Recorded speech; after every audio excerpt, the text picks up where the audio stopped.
السلام علیکم ورحمۃ اللہ وبرکاتہ، نحمدہ ونصلی علی رسولہ الکریم، اما بعد فاعوذ باللہ من الشیطان الرجیم، بسم اللہ الرحمن الرحیم، رب اشرح لی صدری ویسر لی امری واحلل عقدۃ من لسانی یفقہوا قولی۔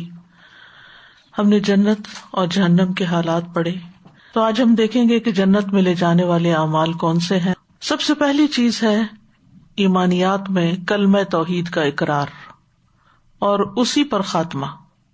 حذیفہ رضی اللہ عنہ سے مروی ہے، وہ کہتے ہیں کہ ایک مرتبہ میں نے اپنا سینہ نبی صلی اللہ علیہ وسلم کے لیے تکیہ بنا رکھا تھا، یعنی آپ مجھ پر ٹیک لگائے ہوئے تھے، کہ نبی صلی اللہ علیہ وسلم نے فرمایا، جو شخص اللہ کا چہرہ چاہنے کے لیے لا الہ الا اللہ کا اقرار کرے اور اسی پر اس کا اختتام ہو تو وہ جنت میں داخل ہوگا۔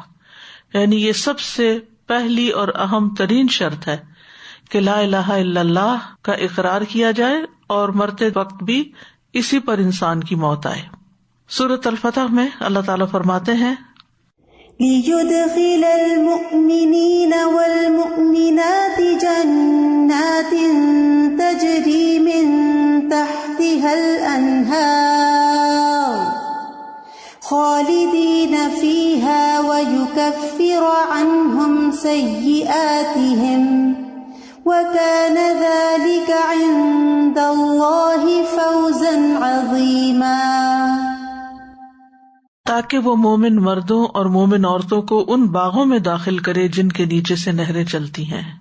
تو یہاں پر جنت میں جانے کے لیے کیا ہے؟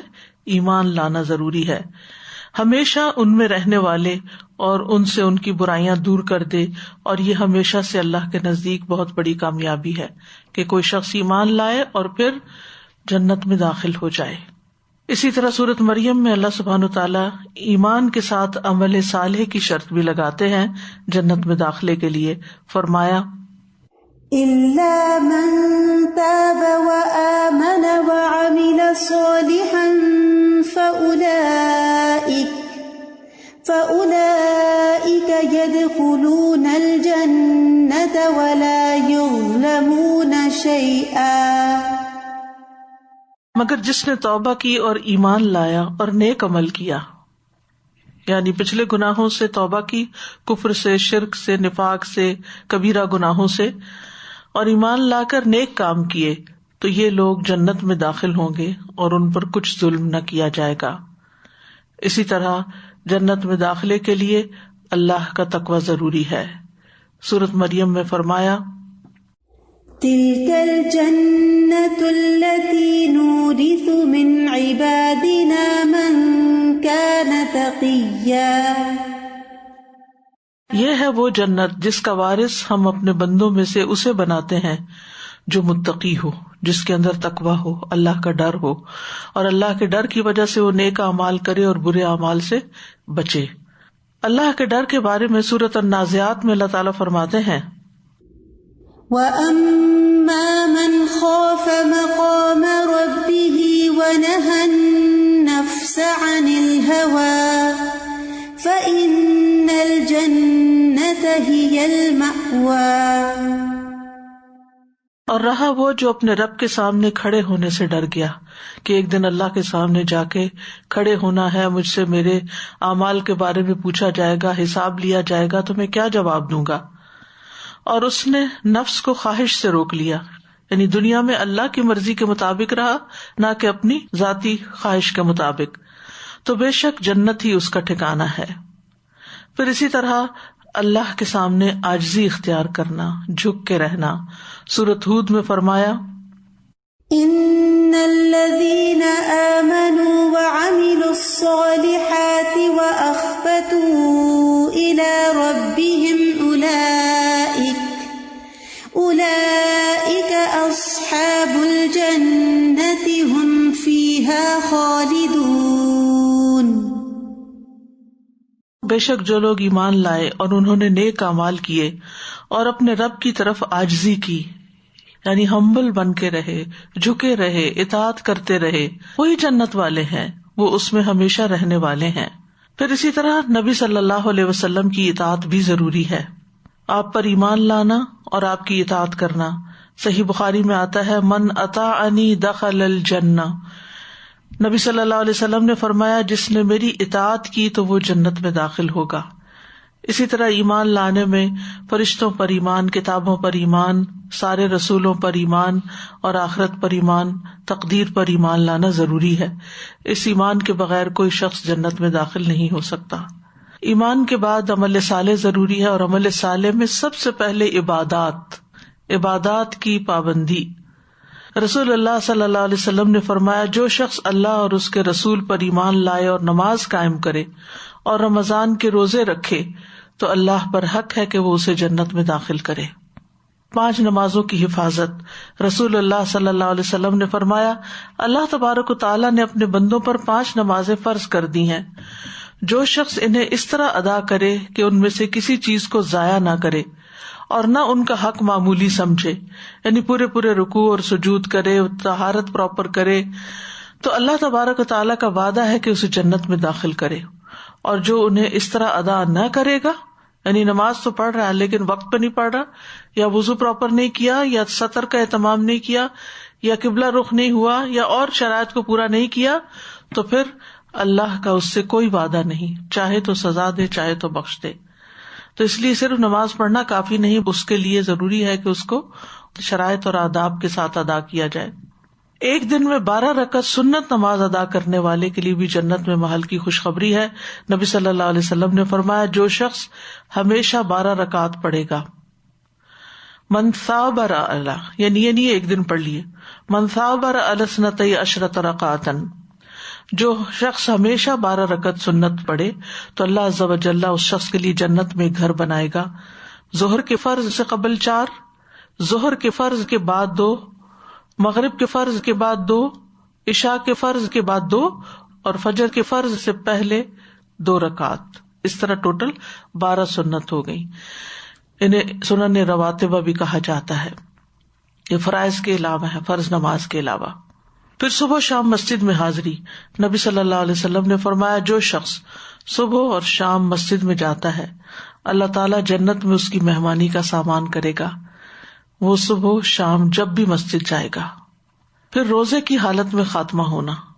نبی صلی اللہ علیہ وسلم نے فرمایا جو شخص اللہ کے چہرے کی خاطر روزہ رکھے ایک دن کا اور اسی پر اس کا اختتام ہو، یعنی روزہ پورا کرے اور پھر اس میں فوت بھی ہو جائے تو وہ جنت میں داخل ہوگا. پورا کرے سے مراد یہ نہیں کہ روزہ پورا کرے، ختم لہ بہا، خاتمہ بھی اس کا اسی پر ہوا تو پھر داخلہ جنت میں ہے. پھر حج کا اجر. صحیح بخاری میں ہے رسول اللہ صلی اللہ علیہ وسلم نے فرمایا ایک عمرے کے بعد دوسرا عمرہ دونوں کے درمیان کے گناہوں کا کفارہ ہے، اور حج مبرور کا بدلہ جنت کے سوا کچھ نہیں. یعنی حج اور عمرہ بھی انسان کے ان اعمال میں سے جو جنت میں لے جانے والے ہیں. عبادات کے بعد نفلی صدقات.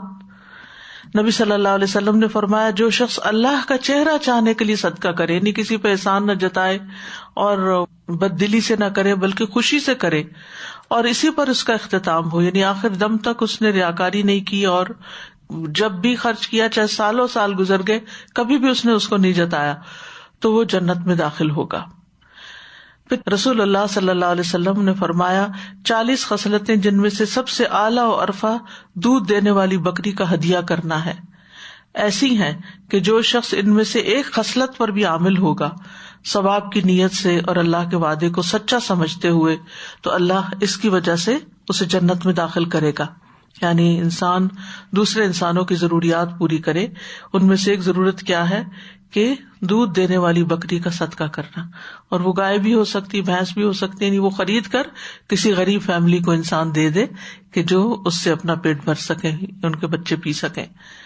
ایسے صدقات کو بھی جن کا خاص طور پر بائی نیم ذکر کیا گیا. ایک تو نا جنرلی صدقہ ہم ویسے ہی دے دیتے ہیں بغیر کسی وجہ کے کہ ٹھیک ہے جیسے چاہیں خرچ کر لیں، اور ایک یہ ہے کہ خود خرید کے یا کسی سے کہہ کے خرید کے کسی کو وہ دلوانا خوبصورت صدقہ ہے اور اس پر جنت کی بشارت ہے.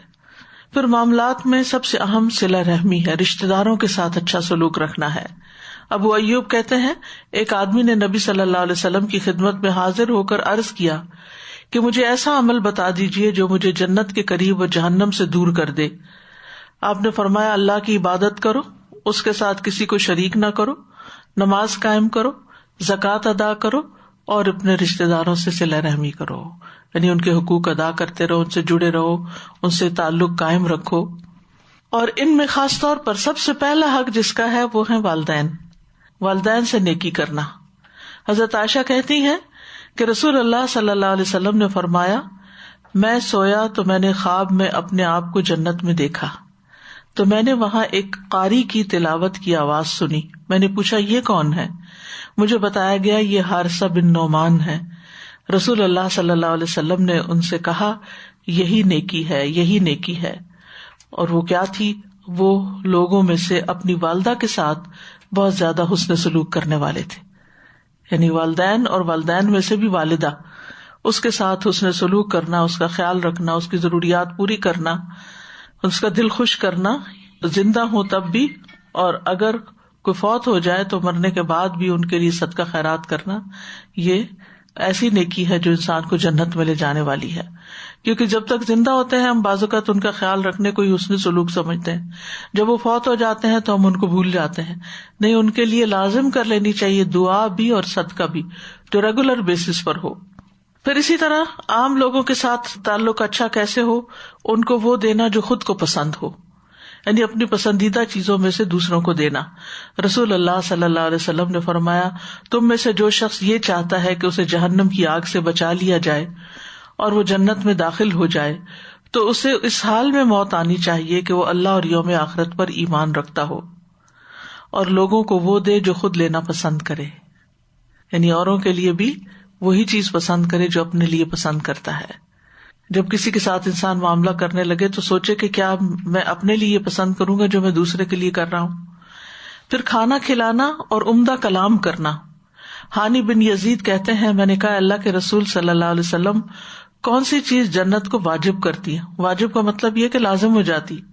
آپ نے فرمایا تم عمدہ کلام یعنی اچھی بات کرو اور کھانا کھلانے کو لازم پکڑ لو، یعنی یہ نہیں کہ ایک آدھ دفعہ بلکہ اپنی ہیبٹ بنا لو کہ اپنے کھانے میں سے دوسرے کو کھلاؤ. پھر مریض کی عیادت یا اللہ کی خاطر کسی سے ملاقات کرنا. رسول اللہ صلی اللہ علیہ وسلم نے فرمایا جو کسی بیمار کی عیادت کرے یا اپنے دینی بھائی سے ملاقات کرنے کے لیے جائے تو آسمان سے ایک فرشتہ اعلان کرتا ہے کہ تم بھی پاک ہو، یعنی گناہ سے پاک ہو گئے ہو، اور تمہارا چلنا بھی پاک ہے اور تم نے جنت میں گھر بنا لیا. اور اس میں ضروری نہیں کہ گھر سے باہر والے لوگ ہی بیمار ہوں تو انسان خاص طور پر ان کے لیے پوچھے، جو گھر میں پڑے ہوئے ہوں ان کا خیال رکھنا بھی ضروری ہے. اور اس نیت کے ساتھ کہ اس کا اتنا اجر ہے، صبح و شام ان کا خاص طور پر حال پوچھے. بعض اوقات ہم اور خدمت کرتے رہتے ہیں لیکن حال نہیں پوچھتے، تو حال پوچھنا بھی اسی میں آتا ہے. پھر اسی طرح نیکی کے کام جو مختلف طرح کے ہیں. ابو ذر کہتے ہیں میں نے کہا اللہ کے رسول صلی اللہ علیہ وسلم کون سی چیز بندے کو آگ سے نجات دلاتی ہے؟ آپ نے فرمایا اللہ پر ایمان لانا. میں نے کہا اللہ کے نبی کیا ایمان کے ساتھ عمل بھی ضروری ہے؟ آپ نے فرمایا اللہ نے جو رزق اسے عطا کیا ہے اس میں سے خرچ کرے، یعنی دینے والا بنے. میں نے کہا کہ اللہ کے رسول صلی اللہ علیہ وسلم اگر وہ فقیر ہو اور اس کے پاس کوئی ایسی چیز نہ ہو جو اللہ کے راستے میں دے سکے، آپ نے فرمایا پھر وہ نیکی کا حکم دے اور برائی سے روکے. میں نے کہا اللہ کے رسول صلی اللہ علیہ وسلم اگر وہ ایسا کرنے سے عاجز ہو اور نیکی کا حکم دینے اور برائی سے روکنے کی طاقت نہ رکھتا ہو، آپ نے فرمایا پھر وہ کسی بے ہنر جاہل کو کوئی ہنر سکھا دے. جو ہنر آپ کو آتا ہے، مثلا ہنر کیا ہوتے ہیں، جیسے کسی کو کمپیوٹر سکھا دینا، کسی کو کوئی کپڑے سینے سکھا دینا، کسی کو کھانا پکانا سکھا دینا، روٹی پکانا سکھا دینا، کپڑے دھونا سکھا دینا. یہ جو گھر کے کام ہوتے ہیں یہ بھی ایک اسکل ہوتی ہے، کیونکہ اگر وہ طریقے صحیح آتے ہوں تو انسان بہت جلد اور آسان طریقے سے کام کر سکتا ہے. میں نے دیکھا کہ بعض لوگوں کو برتن تک دھونے نہیں آتے ہوتے، بچپن سے انہیں کسی نے سکھایا نہیں، یا والدہ کو بھی نہیں آتے ہوں گے، اس نے بھی نہیں سیکھے، آگے بچیوں کے اندر بھی وہی چیز. اور بعض اوقات بچیوں کے اندر جب یہ ہنر نہیں ہوتے تو اگلے گھروں میں جا کے ان کے لیے بڑی بڑی مشکلات پیدا ہو جاتی ہیں. تو یہ ہنر سکھانا بھی دوسرے کے لیے دنیا میں بھی آسانی کا باعث اور اپنے لیے جنت کمانے والی بات. میں نے کہا اگر وہ خود بے ہنر ہو، اس کو ہی نہیں کچھ عقل اور کچھ بھی کرنے کی طاقت نہ رکھتا ہو، آپ نے فرمایا پھر کسی مغلوب اور مظلوم کی مدد کرے. میں نے کہا اگر وہ خود ضعیف ہو اور مظلوم کی مدد کرنے کی طاقت نہ رکھتا ہو، آپ نے فرمایا تو اپنے بھائی میں کوئی خیر و بلائی چھوڑنا ہی نہیں چاہتا، یعنی اسے کچھ بھی نہیں آتا.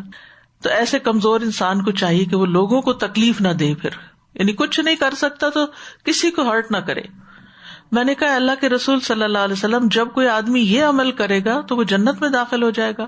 آپ نے فرمایا جو مسلمان بھی ان میں سے کوئی نیکی کرے گا، یعنی جتنے بھی کام بتائے گئے ہیں، وہ نیکی اس کا ہاتھ پکڑ لے گی یہاں تک کہ وہ اسے جنت میں داخل کر دے گی. یعنی نیک کام کرنے کے جو عمومی نیک کام ہیں ان کے بھی اتنے فائدے ہیں. پھر اسی طرح اچھی گواہی ہونا بندے کی، اچھے کام کرنا تاکہ اچھی گواہیاں ہوں. یہ نہیں کہ انسان دکھاوے کے لیے کام کرنا شروع کر دے، اخلاص کے ساتھ معاملہ کرے. جو بندہ امانت دار ہو، مخلص ہو، لوگوں کے دل سے اس کے لیے تعریف نکلتی. اور جو ڈنڈی مارے، باتوں میں ہیر پھیر کرے، کہے کچھ کرے کچھ، اور دھوکہ دے کسی کو، چالاکیاں کرے دوسروں کے ساتھ، تو وہ بھی پتہ چل جاتا ہے دوسروں کو. نبی صلی اللہ علیہ وسلم نے فرمایا جس مسلمان کی اچھائی پر 4 لوگ گواہی دے دیں اللہ اسے جنت میں داخل کرے گا. ہم نے کہا اگر 3؟ آپ نے فرمایا 3 پر بھی. ہم نے پوچھا اگر 2 مسلمان گواہی دیں؟ آپ نے فرمایا 2 پر بھی. پھر یتیم بچوں کی کفالت، نبی صلی اللہ علیہ وسلم نے فرمایا اپنے یا کسی دوسرے کے یتیم بچے کی پرورش کرنے والا، میں اور وہ جنت میں اس طرح ہوں گے بشرطے کہ وہ اللہ کا تقوی رکھتا ہو. امام مالک نے شہادت والی اور درمیان والی انگلی سے اشارہ کیا، یعنی 7 ہوں گے.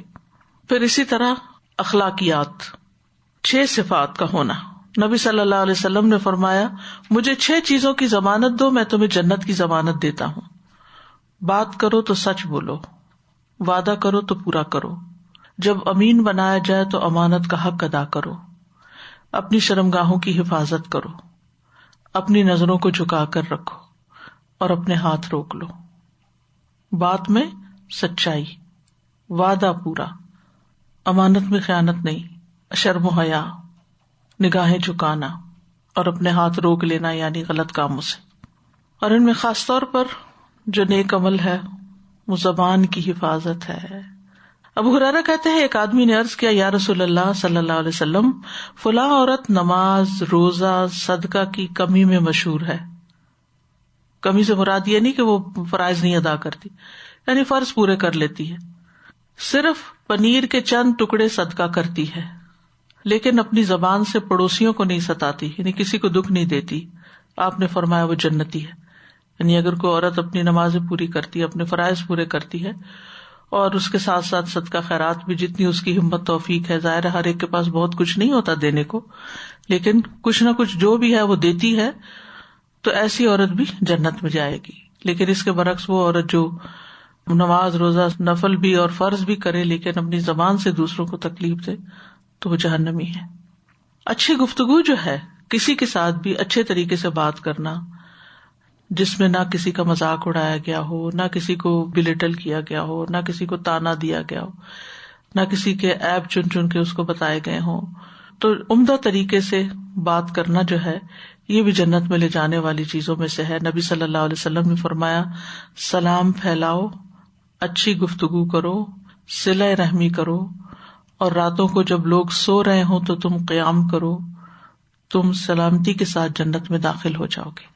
سلام میں پہل کرنا، سلام کا اہتمام کرنا.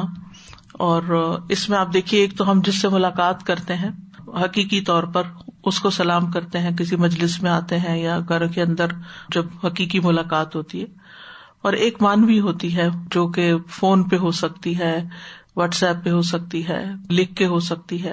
جیسے پہلے کہتے تھے نا خط کیا ہے، آدھی ملاقات ہے، تو اس میں بھی سلام کرنا جو ہے وہ بھی اس میں شامل ہو جاتا ہے. اور بعض اوقات کچھ رشتہ داروں سے دنوں گزر جاتے ہیں، کوئی صلہ رحمی نہیں ہوتی، کوئی کنیکشن نہیں ہوتا، تو ان کو صرف سلام دعا کا ایک میسج بھیج دینا بھی اس میں آ جاتا ہے. اور اس میں دونوں چیزیں ہو جاتی ہیں، سلام بھی اور صلہ رحمی بھی. اور اگر اچھی طریقے سے بات کر لیں ان سے، اگر کوئی بیمار ہے تو حال پوچھ لیں، اگر کوئی تکلیف میں ہے، پریشانی میں ہے تو اس کو صبر کی تلقین کر دیں، تو یہ سارے کام پورے ہو جاتے ہیں. اور باقی رہ جاتے ہیں تہجد، تو اس کے لیے اللہ سے توفیق مانگے تو اللہ تعالیٰ توفیق دیتا ہے. پھر دوسروں کے لیے پسند کا معیار کیا ہو. خالد بن عبداللہ قصری ممبر پہ خطبہ دے رہے تھے. انہوں نے کہا کہ رسول اللہ صلی اللہ علیہ وسلم نے ان کے دادا یزید بن اسد سے فرمایا کیا تم جنت پسند کرتے ہو؟ یعنی عبداللہ قصری کے دادا سے کہا کیا تم جنت پسند کرتے ہو؟ تو انہوں نے کہا کہ جی ہاں. آپ نے فرمایا اپنے بھائی کے لیے وہی پسند کیا کرو جو تم اپنے نفس کے لیے پسند کرتے ہو. وائس ورثہ بھی جو اپنے لیے اچھا نہیں لگتا وہ اس کے لیے بھی نہ چاہو. پھر اسی طرح سچائی، نبی صلی اللہ علیہ وسلم نے فرمایا یقیناً سچ نیکی کی طرف رہنمائی کرتا ہے اور یقیناً نیکی جنت کی طرف لے جاتی ہے. یعنی سچا انسان جو ہوتا ہے اس کو نیکی کے مواقع ملتے رہتے ہیں اور پھر وہ نیکی اس کو جنت میں لے جاتی ہے. حیا، رسول اللہ صلی اللہ علیہ وسلم نے فرمایا حیا ایمان کا حصہ ہے اور ایمان کا تعلق جنت سے ہے. تو گویا حیا بھی انسان کو جنت میں لے جانے والا ہے. راستے سے تکلیف دہ چیز ہٹا دینا، نبی صلی اللہ علیہ وسلم نے فرمایا جو شخص مسلمانوں کے راستے سے کسی تکلیف دہ چیز کو ہٹاتا ہے تو اللہ اس کے لیے ایک نیکی لکھ دیتا ہے، اور جس کے لیے اللہ کے ہاں ایک نیکی لکھی جائے اللہ اسے جنت میں داخل فرما دے گا. نبی صلی اللہ علیہ وسلم نے فرمایا میں نے ایک ایسے آدمی کو جنت میں چلتے پھرتے دیکھا جس نے راستے میں ایک ایسے درخت کو کاٹ دیا تھا جس کی وجہ سے لوگوں کو تکلیف ہوتی تھی، یعنی ان کا راستہ تنگ ہو گیا تھا. اسی طرح نابالغ بچوں کی وفات، ابن عباس کہتے ہیں کہ میں نے رسول اللہ صلی اللہ علیہ وسلم کو کہتے ہوئے سنا میری امت میں سے جس کے 2 بچے فوت ہو کر آگے چلے جائیں وہ جنت میں داخل ہوگا. عائشہ رضی اللہ عنہا نے عرض کیا میرے والد آپ پہ قربان، اگر کسی کا ایک بچہ فوت ہو کر آگے گیا ہو تب آپ نے فرمایا یا موفقہ، موفقہ کا مطلب ہے جسے نیکی کی توفیق دی گئی. اگر کسی کا ایک بچہ ہو تو بھی. پھر عرض کیا اگر آپ کی امت میں کسی کا کوئی بچہ فوت ہو کے آگے نہ گیا ہو کیونکہ ان کے اپنے بچے نہیں تھے، تو کہنے کہ اگر کسی کا کوئی بھی نہیں گیا تو پھر آپ نے فرمایا میں اپنی امت کا فرط ہوں کیونکہ میری موت کی جدائی جیسی مصیبت انہیں نہیں پہنچے گی. یعنی فارطا، یعنی میں سب سے پہلے جانے والا ہوں امت کے آگے آگے، اور جنت میں شفاعت کے ذریعے امت کو لے جاؤں گا. اور اس وجہ سے کہ میری امت کو میری وفات سے جو تکلیف پہنچی ہے وہ سب مصیبتوں سے زیادہ بڑی مصیبت ہے. تو اس وجہ سے میں اپنی امت کو سب سے آگے لے جاؤں گا. یعنی باقی انبیاء کی قوموں نے تو اپنے نبیوں کو ستایا، حضرت عیسیٰ علیہ السلام کو تو آسمان پہ اٹھا لیا گیا، اور اکثر انبیاء کی جو امتیں تھیں ان میں سے چند ایک لوگ ان کے ساتھ ایمان لائے اور وہ نکلے، اور باقی تو امتیں تباہ ہو گئیں. لیکن نبی صلی اللہ علیہ وسلم کی امت پر وہ دن سب سے زیادہ تکلیف دہ تھا جب نبی صلی اللہ علیہ وسلم کی وفات ہوئی تھی. اور ہم بھی جب واقعہ پڑھتے ہیں آپ کی بیماری سے لے کر آپ کی تدفین تک کا، تو سوال ہی پیدا نہیں ہوتا کہ انسان کے آنسو نہ بہیں. اور ام ایمن کا وہ واقعہ یاد ہوگا کہ جو اس بات پر رنجیدہ تھی کہ آپ کی وفات کی وجہ سے وحی کا سلسلہ ختم ہو گیا. وآخر دعوانا ان الحمد للہ رب العالمین. سبحانک اللہم وبحمدک، اشہد ان لا الہ الا انت، استغفرک واتوب الیک. السلام علیکم ورحمۃ اللہ وبرکاتہ.